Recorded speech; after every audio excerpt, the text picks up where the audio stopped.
लातूर जिल्ह्यामध्ये पुन्हा एकदा पाणी प्रश्न मात्र उद्भवणार आहे, कारण की शहराला पाणी पुरवठा करणारी मुख्य मांजरा प्रकल्पाची पाईपलाईन धनेगावजवळ फुटल्यामुळे लातूरकरांवर पुन्हा एकदा पाणी टंचाईचा सामना करण्याची वेळ आली आहे। पाईपलाईन दुरुस्तीचं काम लातूर महानगरपालिकेकडून युद्ध पातळीवर सुरू असून तर या तांत्रिक बिघाडामुळे शहराचा पाणी पुरवठा वेळापत्रक 2 दिवसांनी पुढे गेला आहे। परिणामी गुरुवारी सुटणारे पाणी आता शनिवारी मिळणार असल्याचं नागरिकांमध्ये मोठी गैरसोय सध्या होत आहे। तसेच लातूर शहरात वारंवार पाणी पुरवठा कोलमडत असल्यामुळे नागरिकांमधून नाराजी देखील व्यक्त होत आहे।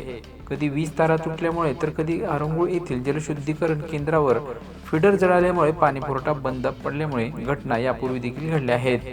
तसेच लातूर शहराला पाणी पुरवठा करणारी मुख्य स्रोत असलेली मांजरा धरणामध्ये 15.88% उपयुक्त पाणीसाठा आहे, म्हणजेच 28.094 दलगेमी धरणात उपयुक्त पाणी आहे।